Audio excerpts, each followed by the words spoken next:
Hello students. GWG यानी गांव वाले गुरुजी के यूट्यूब चैनल पे आप सबका स्वागत है।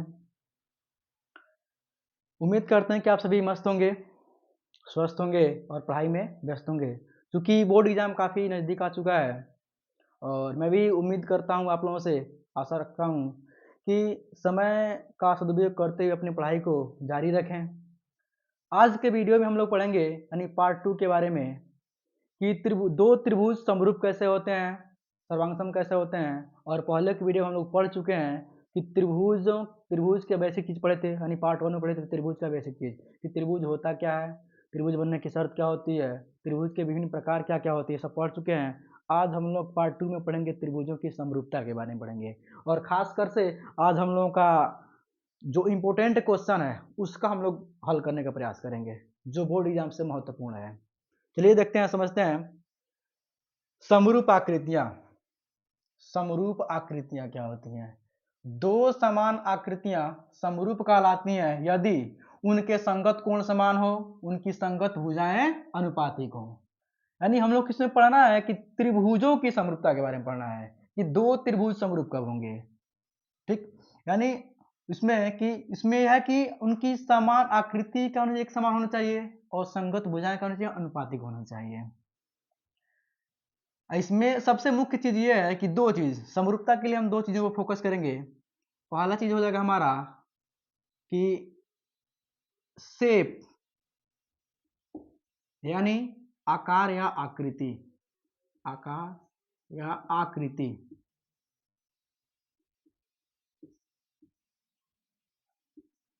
दूसरा हमारा रहेगा साइज यानी माप। इसमें शेप जो है, आकार, वह आपका समान होना चाहिए, समान। और जो साइज है वह छोटा या बड़ा हो सकता है, छोटा या बड़ा हो सकता है, हो सकता है। तब ये समरूप कहलाएगा। यानी समरूप की पहचान है कि समरूप यानी दो आकृति समरूप तब होंगी जब उनका आकार एक समान हो और साइज एक निश्चित अनुपात में छोटा या बड़ा हो सकता है। जैसे हम बना, जैसे में समरूपता का उदाहरण हो जाएगा आपका कि सभी वृत्त आपके समरूप होते हैं, सभी वर्ग भी समरूप होते हैं, सभी समबाहु त्रिभुज भी क्या होते हैं, समरूप होते हैं, और सभी सर्वांगसम त्रिभुज समरूप होते हैं। सभी सर्वांगसम त्रिभुज समरूप होंगे, सभी सर्वांगसम आकृतियां समरूप होगी, लेकिन सभी समरूप आकृतियां सर्वांगसम नहीं होंगी। इसमें बात कर लेते हैं वृत्त की। ये रहा हमारा वृत्त, एक ये रहा वृत्त, ये दोनों समरूप कहलाएंगे, दोनों समरूप कहलाएंगे, समरूप। ये दोनों फिगर समरूप है क्योंकि दोनों की जो फिगर है, जो दोनों का शेप है, शेप एक समान है, लेकिन आकार यानी जो साइज है वो छोटा बड़ा हो सकता है। ये समरूप है आपका। सभी वर्ग, जैसे एक यहाँ पे वर्ग बना दे रहे हैं, एक यहाँ एक बड़ा सा वर्ग बना दे रहे हैं, यह आपका समरूप होगा। क्योंकि समरूप के लिए हम क्या कहें कि शेप है, शेप समान होना चाहिए और साइज आपका छोटा बड़ा हो सकता है। तो यह आपका दोनों का जो शेप है वर्ग का, दोनों का शेप यानी आकार एक समान है और साइज एक का छोटा है, एक का बड़ा है, यानी समरूप ये है, समरूप। ठीक, तो हम लोग समरूप समझ गए।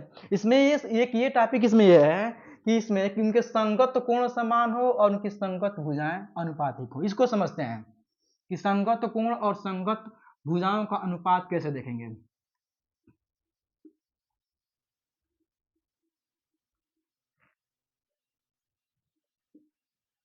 जैसे हम दो त्रिभुज ले लिए, एक त्रिभुज हम यहां बना ले रहे हैं, त्रिभुज ए बी सी और त्रिभुज पी क्यू आर। ठीक, इसमें यहाँ का कोण 90 डिग्री है, ये कोण आपका 90 डिग्री है, ये 60 डिग्री का है, ये 30 डिग्री का है, ये 60 डिग्री का कोण बना है, यहाँ पे 30 डिग्री कोण बना है। अब बात करते हैं इसमें कौन कौन से कोण संगत होंगे। ये 30 का, ये 30 का है, यानी जो कोण ए का संगत कोण है वह हो जाएगा आपका कोण पी, कोण पी, और कोण पी का संगत हो जाएगा कोण ए। कोण बी की बात करते हैं, कोण बी का संगत कोण हो जाएगा आपका कि कोण क्यू, कोण क्यू संगत हो जाएंगे। कोण सी की बात करते हैं तो कोण सी का संगत हो जाएगा आपका, कोण सी का संगत हो जाएगा कोण आर, कोण आर। ये आपके संगत कोण कराएंगे इस त्रिभुज के लिए। फिर आपके अगर संगत भुजा की बात करते हैं तो ए बी का संगत भुजा हो जाएगा आपका पी क्यू, यानी ए बी संगत हो जाएगा, ए बी का हो जाएगा आपका पी क्यू। बीसी की बात करते हैं तो हो जाएगा क्यू आर, बीसी हो जाएगा क्यू आर। और एसी की बात करते हैं तो एसी का हो जाएगा आपका पी क्यू। ये संगत भुजाएं हैं। यदि ये आपस में समान है तो दोनों त्रिभुजों को समरूप सिद्ध कह सकते हैं, यानी त्रिभुज ए बी सी और त्रिभुज ए बी सी असमरूपता को दर्शाते हैं ये चिन्ह से, यानी त्रिभुज ए बी सी समरूप है त्रिभुज पी क्यू आर के। ये हमको समझना था। अब समझते हैं कि दो त्रिभुजों की समरूपता कसौटी, यानी वह कौन कौन सी क्राइटेरिया है कि जब दो त्रिभुज आपस में समरूप हो सकते हैं। यहां पे दो त्रिभुज बना दे रहे हैं इधर,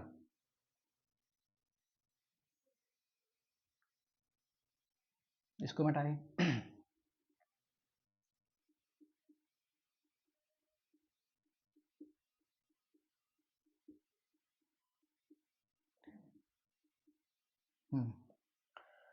या तो पहला का समरूपता कसौटी है दो त्रिभुजों की, या तो इनके तीनों कोण आपस में बराबर हों तभी ये समरूप हो जाएंगे, या दो कोण बराबर हों, दो कोण आपस में क्या हो जाए बराबर तभी ये समरूप हो जाएंगे, या तीनों भुजाएं बराबर हो, यानी दो त्रिभुजों की तीनों भुजाएं आपस में क्या हो बराबर हो तभी ये समरूप हो जाएगा, तभी ये समरूप हो जाएगा। या दो त्रिभुजों की दो भुजा बराबर हो और एक कोण बराबर हो, यानी कि दो भुजा कर लेते हैं, यानी ये इसमें ये हो जाएगा कि दो भुजा बराबर हो। एक यहां बना लेते हैं फिगर कि इसमें का दो भुजा बराबर हो जाए और एक कोण बराबर हो जाए। देखिए यहाँ पे कि दो ये भुजा इसके बराबर है, ये भुजा इसके बराबर है, ये कोण बराबर हो गया, यानी इसे कहते हैं साइड एंगल साइड, यानी भुजा कोण भुजा, यानी दो त्रिभुजों की दो भुजा बराबर हो और एक कोण बराबर हो तभी वो दोनों त्रिभुज आपस में समरूप सिद्ध हो जाएंगे। तो ये रहा त्रिभुजों की समरूपता की कसौटी। अब समझते हैं कि सर्वांगसम आकृतियां क्या होती हैं। तो दो ज्यामितीय आकृतियों को सर्वांगसम कहते हैं यदि उनके आकार और माप, यानी शेप और साइज दोनों क्या होंगे एक समान होंगे तो वह दोनों आकृतियां सर्वांगसम कहलाती हैं, यानी इसके सभी अंग आपस में बराबर हों। अब रही बात इसमें कि दो त्रिभुज सर्वांगसम होने की कसौटी क्या है, यानी किस क्राइटेरिया में दो त्रिभुज आपस में सर्वांगसम होंगे। तो पहली कसौटी होती है कि साइड एंगल साइड, यानी भुजा कोण भुजा, यानी दो त्रिभुजों के दुगो भुजा बराबर हो और एक कोण बराबर हो तो वो दोनों त्रिभुज आपस में सर्वांगसम हो जाएंगे। दूसरा कसौटी होती है कि एंगल साइड एंगल, यानी कोण भुजा कोण, दो त्रिभुजों के कोई दो कोण बराबर हो और एक भुजा बराबर हो तब भी वो दोनों त्रिभुज सर्वांगसम सिद्ध हो जाएंगे। तीसरी कसौटी है कि साइड साइड साइड, यानी भुजा भुजा भुजा, दो त्रिभुज हैं दोनों त्रिभुजों की तीनों भुजाएं बराबर है आपस में तब भी वो दोनों त्रिभुज सर्वांगसम सिद्ध हो जाएंगे। जैसे कि हम बना रहे हैं यहाँ पे दो त्रिभुज, यहां आप कहोगे त्रिभुज पी क्यू आर और त्रिभुज हो गया यहाँ पे ए बी सी। अब अगर ये दोनों त्रिभुज सर्वांगसम है तो इस त्रिभुज को उठा के इस पर अगर हम अध्यारोपित करते हैं, इस पर रखते हैं तो यह वाला फिगर हमको दिखना नहीं चाहिए। और फिर इस त्रिभुज को उठा के फिर यहाँ रखते हैं, इस पे रखते हैं तो यह वाला त्रिभुज पूरी तरह से ढक जाना चाहिए, नहीं ये दिखना नहीं चाहिए, तब जाके ये दोनों त्रिभुज आपस में सर्वांगसम हो जाएंगे। फिर समझना अगला टॉपिक है हमारा उम्मीद है कि ये सब आंसर समझ गए होंगे। अगला टॉपिक है कि थेल्स थ्योरम। थेल्स महोदय ने एक थ्योरम दिया था जिसे कहते हैं थेल्स थ्योरम कहते हैं। इस थेल्स थ्योरम को बीपीटी थ्योरम के नाम से भी जानते हैं। बीपीटी का फुल फॉर्म होता है बेसिक प्रोपोर्शनलिटी थ्योरम। यह थेल्स थ्योरम क्या होता है समझते हैं। इस थेल्स थ्योरम का इस पूरे त्रिभुज के चैप्टर में बहुत ही ज्यादा इंपॉर्टेंस है। इस पे बहुत सवाल हल होने वाला है। तो इसको समझते हैं कि बीपीटी थ्योरम क्या होता है, कैसे लगता है। एक त्रिभुज बनाते हैं, ये रहा हमारा त्रिभुज ए बी सी, एक त्रिभुज बन गया। थेल्स थ्योरम ये कहता है कि यदि किसी त्रिभुज में एक भुजा के समांतर कोई रेखा खींचते हैं, यानी बीसी के समांतर यह में रेखा खींच दी है। यह रेखा ए बी को बिंदु डी पे काटता है और ए सी को बिंदु ई पे काटता है। थेल्स थ्योरम के अनुसार यदि डीई समांतर है किसके, बीसी के, यदि डीई समांतर है बीसी के, यदि डीई समांतर है बीसी, तो थेल्स थ्योरम के अनुसार होता क्या है कि यह रेखा डीई जब बीसी के समांतर होगा तो यह शेष दो भुजाएं ए बी और ए सी को समान अनुपात में बांट देता है। यानी अब ये हो जाएगा आपका ए डी बटे डी बी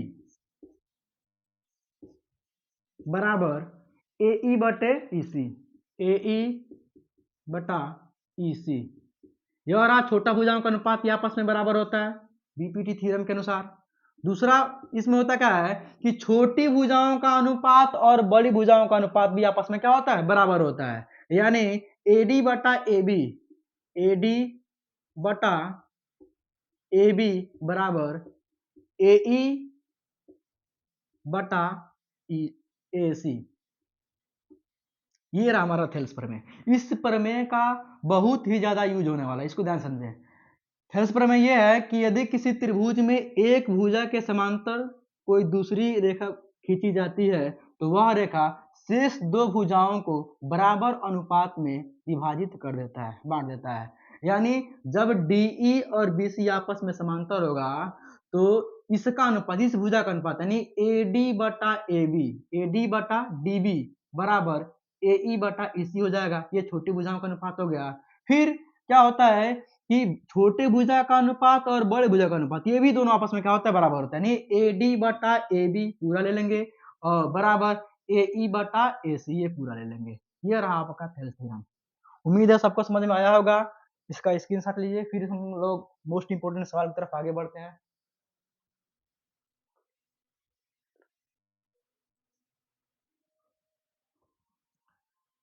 आइए अब लोग पढ़ते हैं 6.2। जो 6.1 है वह भरने वाला सवाल है। उसमें आप लोग इंट्रोडक्शन वीडियो से देख के उसको हल कर सकते हैं, आराम से हल कर भी लेंगे। अब हम लोग पढ़ेंगे 6.2 का तीसरा सवाल। पढ़ेंगे 6.2 का तीसरा सवाल। सवाल दिया है कि आकृति में यदि एल एम समांतर सी बी, यह समांतर का चिन्ह होता है कि आकृति में यदि एल एम समांतर सी बी और एल एन समांतर सी डी हो तो सिद्ध कीजिए कि ए एम बटा ए बी और बराबर ए एन बटा ए डी। यानी दिया है, यहाँ फिगर ध्यान दीजिए, देखिए फिगर देखिए कि त्रिभुज इसमें दिया है कि जो एल एम है, एल एम समांतर है सी बी के और एल एन समांतर है सी डी के। और फिर कह रहा है कि ज्ञात कीजिए कि ए एम बटा ए बी बराबर ए एन बटा ए डी सिद्ध करना है आपको। तो सवाल हल करने का तरीका होता है कि सबसे पहले जो सवाल आपका दिया है उसको सबसे पहले लिख लीजिए, उसके बाद से हल कीजिए। उसे लिखने से होता है कि सवाल हल करने का आइडिया पता चल जाता है। हल करते हैं। सबसे पहले लिखने जो दिया है, जो सवाल में दिया उसको लिख लेंगे। दिया है कि एल एम समांतर सी बी और एल एन समांतर सी डी सिद्ध करना है। लिख लेते हैं क्या सिद्ध करना है। सिद्ध करना है कि A M upon A B बराबर ए एन अपान ए डी, ये हम लोगों को सिद्ध करना है। चलिए एकदम आसान तरीके से सिद्ध करेंगे, जल्दी, कोई भूलेगा नहीं आपको।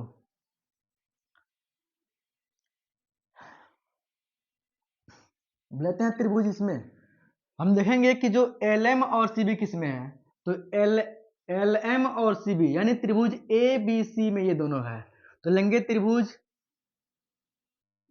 ए बी सी में, तो त्रिभुज ए बी सी में समांतर क्या है, तो एल एम और सी बी आपस में क्या है, समांतर है। तो एल एम समांतर सी बी यानी त्रिभुज ए बी सी में जो एल एम है वो बी सी के समांतर है। जब एल एम बी सी के समांतर है तो यहाँ पे बी पी टी थ्योरम लगेगा और इनकी भुजाओं का अनुपात आपस में क्या हो जाएगा, बराबर हो जाएगा। तो यहाँ से लिख लेंगे बाई बी पी टी। अब ये क्या होगा कि जब एल एम और बी सी आपस में समांतर है तो ए एम अपान ए बी और A L upon L C आपस में बराबर होगा। क्योंकि हम ये छोटी भुजाओं का अनुपात ये हम लेंगे नहीं, क्योंकि यहाँ पे जो अनुपात दिया है ए बी वाला यानी बड़ा वाला अनुपात दिया है, तो यहाँ से लेंगे हम कि A M upon A B, A M upon A B बराबर हो जाएगा ए एल अपान ए सी, यानी छोटे भुजा का अनुपात और बड़े भुजा का अनुपात, ए एल अपान ए सी। इसको मान लेते हैं समीकरण 1 मान लेते हैं। फिर अगला दिया है कि एल एन समांतर है सी डी के। इस त्रिभुज में देखिए एल एन और सी डी आपका ये वाला त्रिभुज यानी त्रिभुज ए सी डी में है। तो लेंगे हम त्रिभुज, अगला त्रिभुज रहेगा त्रिभुज ए सी डी में, त्रिभुज ए सी डी में इसमें क्या समांतर है, तो त्रिभुज ए सी डी में एल एन समांतर सी डी, ध्यान दिया है एल एन समांतर सी डी। जब यह दोनों समांतर है तो बीपीटी थ्योरम से इनकी भुजाओं का अनुपात आपस में बराबर हो जाएगा, यानी ये हो जाएगा आपका कि by BPT theorem A N upon A D, ये हो जाएगा आपका ए एन अपान छोटी भुजा का अनुपात और बड़ी भुजा का अनुपात, ए एन अपान ए डी बराबर A L upon A C, A L अपान ए सी हो जाएगा। ये हो गया समीकरण 2। अब करेंगे समीकरण 1 और 2 का तुलना कर लेंगे, यानी समीकरण 1 और समीकरण 2 से। यहां ध्यान दीजिए समीकरण 1 में जो ए एल अपान ए सी है यह बराबर ए एम अपान ए बी के, और समीकरण 2 में ए एल अपान ए सी है किसके बराबर है, अपन ए एन अपान ए डी के। तो यह दोनों वैल्यू है, ये दोनों में शामिल हो रहा है, यानी ए एल अपान ए सी इसके बराबर है और फिर से ए एल अपान ए सी इसके बराबर है। जब ये वाला पक्ष आपका बराबर है तो ये भी अपने आपस में बराबर हो जाएगा, यानी यहाँ से क्या हो जाएगा कि A M upon A B बराबर ए एन अपान ए डी। यही सिद्ध करना था, सिद्ध हो गया, ये प्रूव्ड। इतना आसान तरीके से सिद्ध हुआ है। चलिए इसका स्क्रीनशॉट लीजिए, फिर अगला सवाल फिर देखते हैं।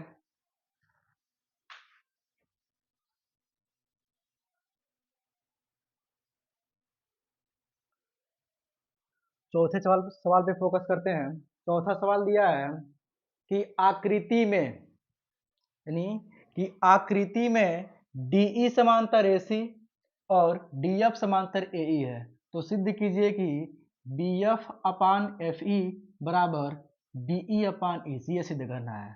दिया है त्रिभुज आपके, सबसे पहले जो दिया उसको हम लिखेंगे।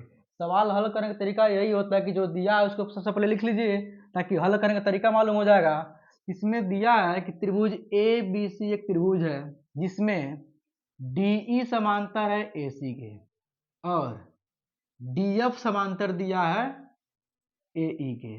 तो सिद्ध करना है कि बी एफ बटा एफ ई बराबर बीई बटा ए सी। चलिए हल करते हैं, आसान तरीके से हल करेंगे। ध्यान दीजिए सबसे पहले लिखेंगे जो दिया है, दिया है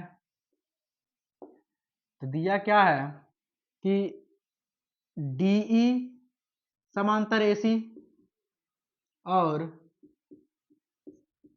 डीएफ समांतर एई, ये आपको दिया हुआ है। सिद्ध करना है, सिद्ध करना है, क्या सिद्ध करना है, तो सिद्ध करना है कि बी एफ बटा एफ ई बराबर बीई बटा डीई बटा ईसी। ठीक, चलिए हल करते हैं इसको। सबसे पहले देखेंगे कि जो डीई और एसी किस में है, तो डीई और एसी यानी त्रिभुज ए बी सी। तो लेंगे हम त्रिभुज ए बी सी। त्रिभुज ए बी सी में, त्रिभुज ए बी सी में समांतर क्या दिया है कि त्रिभुज ए बी सी में जो डीई है वह एसी के समांतर है। यानी त्रिभुज ए बी सी में डीई समांतर एसी। जब डीई समांतर एसी है तो यहाँ पे बीपीटी थ्योरम काम करेगा, by BPT theorem, by BPT. अब क्या होगा, यहाँ ध्यान दीजिए कि त्रिभुज ए बी सी में एसी और डीई आपस में समांतर है। जब ये बीपीटी थ्योरम से जब ये इसके समांतर है तो इनकी भुजाओं का अनुपात आपस में बराबर हो जाएगा, यानी बी डी बटा डी ए बराबर बीई बटा ईसी। ये हो जाएगा आपका कि बी डी बटा डी ए बराबर बीई बटा ईसी हो जाएगा। इसको मानते हैं समीकरण 1। अब पुनः त्रिभुज लेते हैं। दूसरा दिया है आपका कि डीएफ समांतर ए। ध्यान दीजिए कि डीएफ समांतर ए ई, यानी अब हमारा त्रिभुज रहेगा ए बी ई, इसमें दिया है। तो लेंगे त्रिभुज ए बी ई में, त्रिभुज ए बी ई में समांतर क्या दिया है, तो डीएफ समांतर ए ई।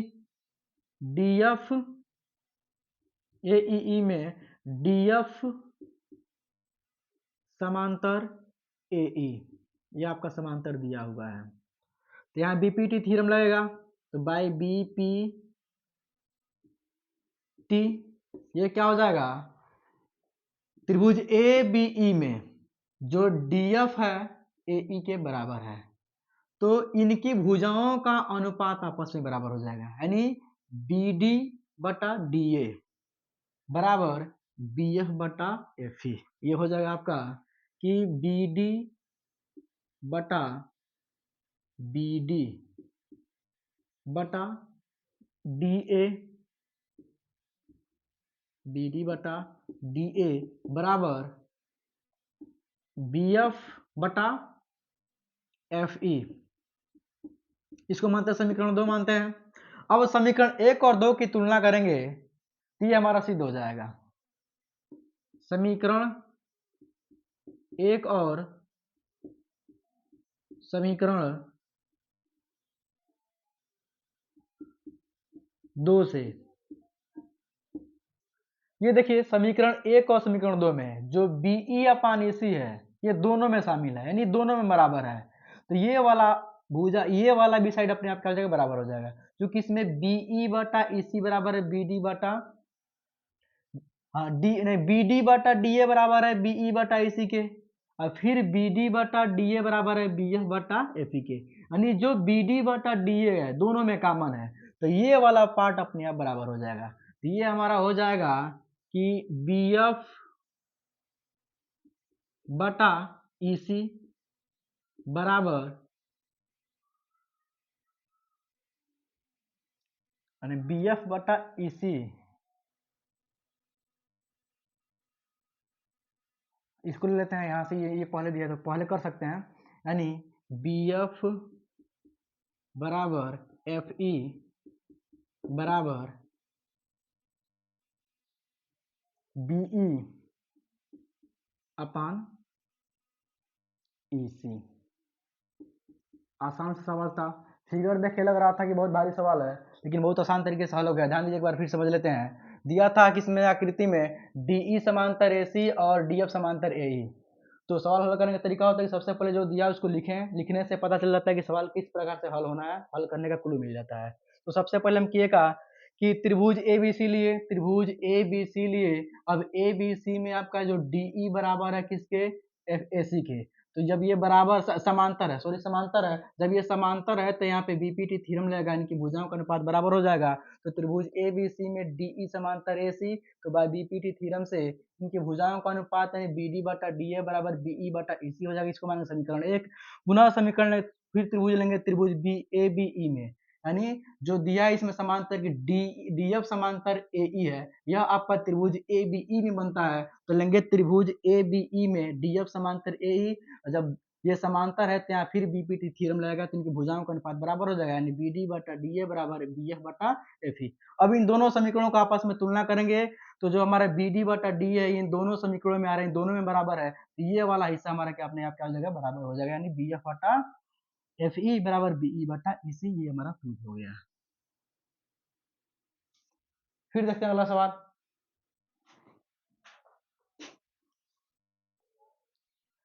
आइए अब देखते हैं 6.2 का सवाल नंबर 5वां। ये बहुत इंपॉर्टेंट सवाल है, इसको देखते हैं कैसे हल करते हैं। सवाल दिया है कि आकृति में डीई अपान ओ डीई समांतर है ओ क्यू और डीएफ समांतर है ओ आर के, और दर्शाना है कैसे, सिद्ध करना हमको ईएफ समांतर क्यू आर। यहाँ देखें फिगर में, फिगर त्रिभुज पी क्यू आर है, इसमें दिया है कि डीएफ समांतर ओ आर और ईडी समांतर ओ क्यू। तो हमको सिद्ध ये करना है कि ईएफ और ओ आर आपस में क्या समांतर है। बीपीटी थ्योरम ये कहता है कि यदि ये दोनों आपस में समांतर होगा तो इनकी भुजाओं का अनुपात बराबर हो जाएगा। ठीक, तो हमको समांतर सिद्ध करना है। समांतर सिद्ध करने के लिए हम करेंगे का, यानी ईएफ और क्यू आर समांतर सिद्ध करने के लिए करेंगे का, यदि हम इनकी भुजाओं का अनुपात यानी पीई बटा पीई क्यू बराबर पीएफ बटा एफ आर कर देते हैं, ये बराबर सिद्ध कर देते हैं, तो थेल्स प्रमेय के अपोजिट यह ईएफ अपान क्यू आर समांतर सिद्ध हो जाएगा। चलिए हल करते हैं इसको।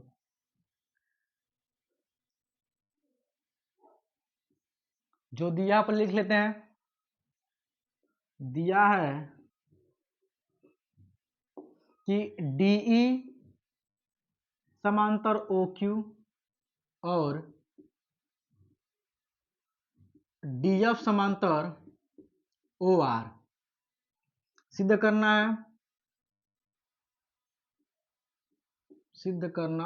है, सिद्ध ये करना है कि ईएफ और क्यू आर आपस में समांतर है, यानी ईएफ समांतर क्यू आर, ये हमको सिद्ध करना है।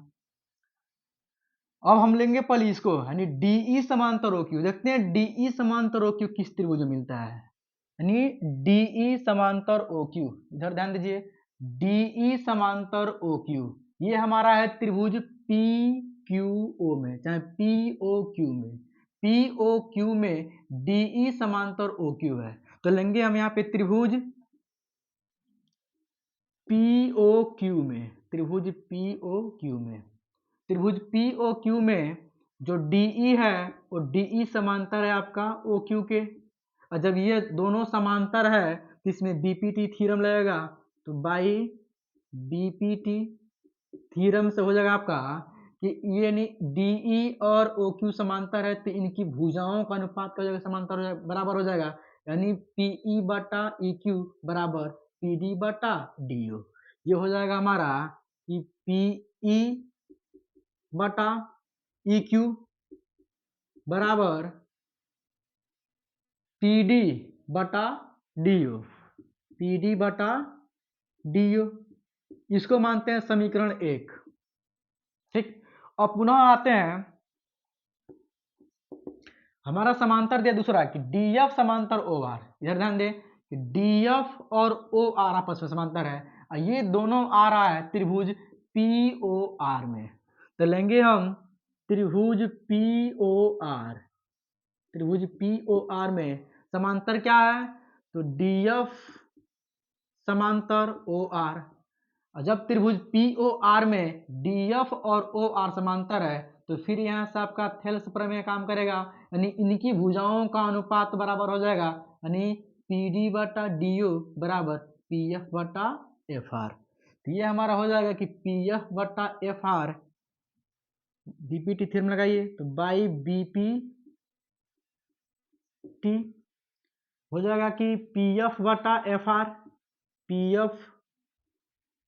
पीएफ बटा एफ आर बराबर पीडी बटा डीओ, पीडी बटा डीओ।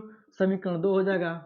अब समीकरण 1 और 2 का तुलना कर लेंगे। जब समीकरण 1 और 2 का तुलना करेंगे तो ये वाला पक्ष दोनों में शामिल है और दोनों बराबर है ये, तो ये वाला पक्ष हमारे क्या हो जाएगा, बराबर हो जाएगा। यानी पीडी बटा डीओ पीई बटा ईक्यू के बराबर है और फिर पीडी बटा डीओ बराबर है पीएफ बटा एफआर के, तो ये वाला दोनों वैल्यू आपस में क्या हो जाएगा, बराबर हो जाएगा। लिखते हैं समीकरण 1 और समीकरण 2 की तुलना करने पर और तुलना करेंगे तो ये दोनों पक्ष बराबर, ये वाला पक्ष आपस में बराबर हो जाएगा। तो ये हो जाएगा आपका कि पीई बटा EQ बराबर पीएफ बटा एफआर, पीएफ बटा एफआर। ठीक,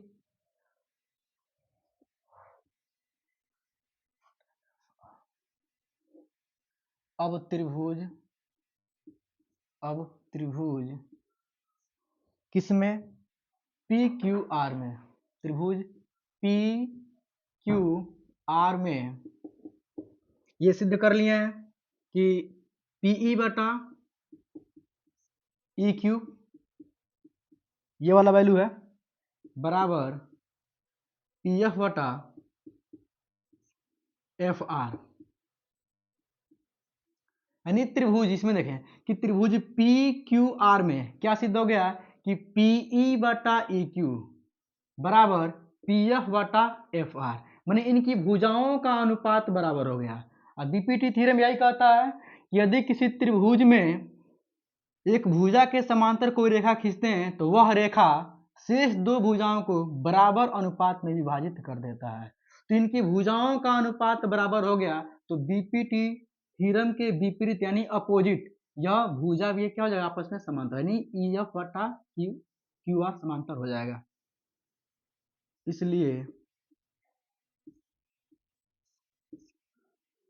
इसलिए कि EF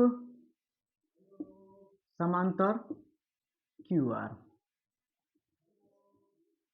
लिख दें यहां से कि बीपीटी के विपरीत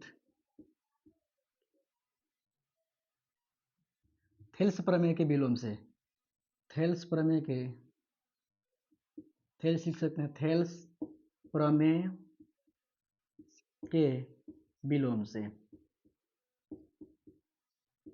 यही हमको सिद्ध करना था। ये अंततः सिद्ध हो गया काफी आसान तरीके से। उम्मीद है कि सबको समझ में आएगा, ये दोबारा भूलेगा भी नहीं। चलिए अगला सवाल फिर देखते हैं।